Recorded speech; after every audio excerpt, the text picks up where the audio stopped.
Para saudara dan saudari yang Tuhan cintai, selamat pagi dan selamat bertemu lagi dalam renungan harian dari Paroki Santo Petrus dan Paulus Hargapura, edisi hari Kamis tanggal 7 April 2022 dalam masa Prapaskah yang kelima. Mengawali hari yang baru ini, kita hendak mendengar dan merenungkan sabda Tuhan. Marilah sebelum kita mendengar dan merenungkan sabda Tuhan, kita berdoa. Dalam nama Bapa dan Putra dan Roh Kudus. Amin. Allah Bapa Maha Setia, datanglah membaharui perjanjian-Mu dengan Abraham. Dalam diri Yesus Tuhan kami, ajarilah kami mengimani Dia dan perkenankanlah kami memasuki tanah perjanjian. Bersabdalah ya Tuhan, kami siap untuk mendengarkan. Terpujilah Engkau Bapa, Putra dan Roh Kudus, kini dan sepanjang segala masa. Amin.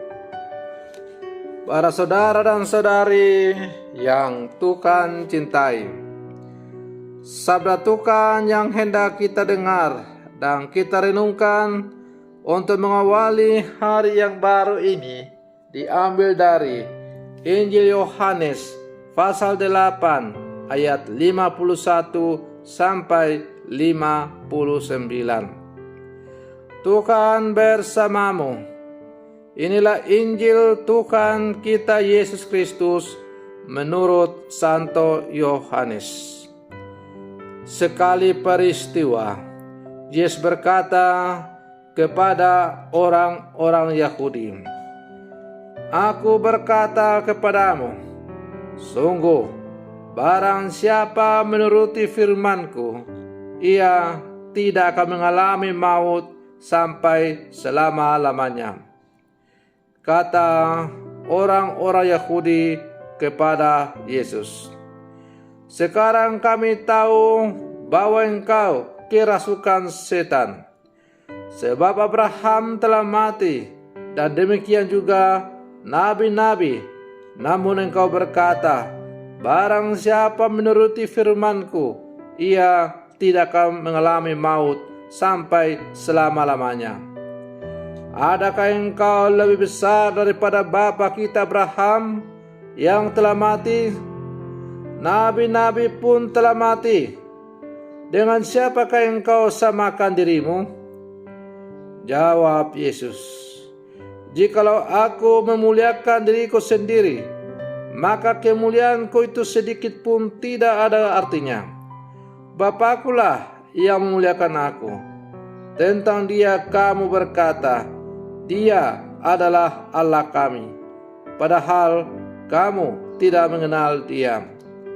Sebaliknya, aku mengenal Dia, dan jika aku berkata, aku tidak mengenal Dia, maka aku adalah pendusta sama seperti kamu. Tetapi aku mengenal Dia, dan aku menuruti firman-Nya. Abraham bapamu bersukacita bahwa ia akan melihat hariku. Ia telah melihatnya dan ia bersukacita." Maka kata orang-orang Yahudi itu kepada Yesus, "Umurmu belum sampai 50 tahun dan engkau telah melihat Abraham?" Kata Yesus kepada mereka, "Aku berkata kepadamu, sesungguhnya sebelum Abraham jadi, Aku ada." Lalu mereka mengambil batu untuk melempari Dia, tetapi Yesus menghilang dan meninggalkan bait Allah. Demikianlah sabda Tuhan.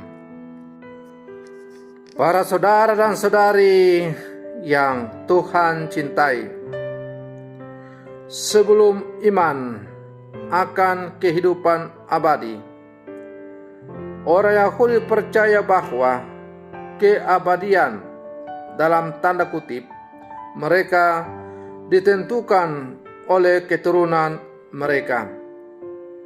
Semakin banyak keturunan, semakin terberkati mereka.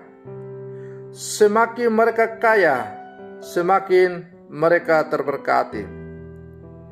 Inilah yang kita tangkap dari perjanjian Tuhan dengan Abraham. Aku akan membuat engkau beranak cucu banyak. Namun, Yesus menjanjikan keabadian yang lain.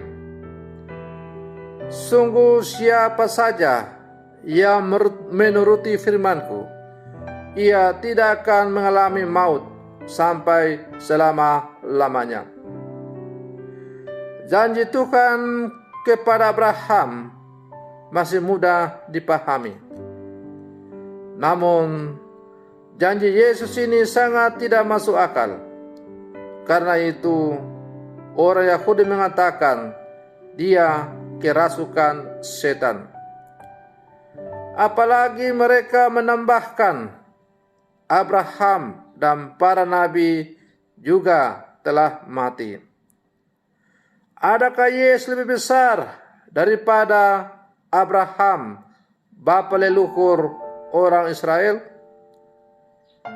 Yesus menjawab pernyataan orang-orang yang menentang dia, bahwa bukan dia yang memuliakan dirinya, namun Allah yang adalah Bapanya, dialah yang memuliakannya. Menuruti kata-kata Yesus berarti percaya kepadanya. Yesus adalah anak Allah yang mengajak kita juga untuk menjadi anak-anak Allah. Yesus mengajak kita berani meloncat dari iman Abraham yang dijamin dengan tanah dan keturunan menjadi iman anak Allah yang mengajak kita untuk menjadi anak-anak Allah juga. Mereka tak bisa menerima ini dan mau melempar Yesus dengan batu. Para saudara dan saudari yang Tuhan cintai, beriman bukan sekedar menjalankan ritual keagamaan seperti mengikuti perayaan Ekaristi, baik secara tatap muka maupun virtual. Akan tetapi, beriman merupakan tanggapan kita akan pewahyuan Allah yang kita hidupi dalam janji yang telah disampaikan oleh Yesus, yaitu untuk hidup dalam ketaatan dan kesetiaan kepadanya apabila mau memperoleh hidup yang kekal. Kesetiaan mencari kehendak Tuhan dan merefleksikan hidup kita akan memberikan makna setiap perjumpaan kita dengannya dalam pencarian hidup kita di dunia ini. Para saudara dan saudari yang Tuhan cintai, sebagai murid-murid Yesus yang hidup di zaman sekarang, apakah kita juga masih berpandangan seperti orang Yahudi yang melihat berkat dari Allah dalam keturunan yang banyak, dalam harta yang melimpah, tetapi pada akhirnya akan binasa? Ataukah kita mau percaya kepada janji baru yang dibawa oleh Yesus, bahwa berkat dari Allah adalah janji hidup kekal di dalam Dia dengan percaya kepada Putra Tunggalnya, Tuhan kita Yesus Kristus? Jika kita menuruti segala firman yang disampaikan oleh Tuhan, maka kita tidak akan mati selama-lamanya, tetapi akan memperoleh hidup yang kekal. Para saudara dan saudari yang Tuhan cintai, Paskah sudah di depan pintu. Beberapa saat lagi kita akan bersukacita merayakan pesta Paskah. Pesta iman di mana Yesus memberikan hidup baru kepada kita. Yesus bangkit menghancurkan maut dan dengan demikian memberikan kehidupan yang kekal bagi orang-orang yang mau datang dan bertekuk lutut di depannya. Yesus merangkul kita untuk kembali mengalami rangkulan kasih Allah yang telah hilang akibat dosa. Nah, karena itu para saudara dan saudari yang Tuhan cintai, sambil menantikan fajar Paskah yang akan mereka menyingsing, membawa harapan baru dalam kehidupan kita sebagai orang percaya, patutlah kita semakin masuk ke dalam hati kita untuk merenungkan dengan sungguh-sungguh, benarkah kita ini sungguh-sungguh telah percaya secara utuh dan total kepada Tuhan, ataukah iman kita masih sebatas kata-kata tetapi belum konkret dalam kehidupan yang nyata. Maka mari terus para saudara dan saudari yang terkasih, kita semakin beriman, semakin mengenal Yesus, dan semakin mengkonkretkan iman kita dalam kehidupan yang nyata. Semoga lewat kehidupan beriman kita yang semakin konkret, dunia semakin diliputi oleh sukacita Injili. Semoga demikian. Selamat pagi, Tuhan Yesus memberkati.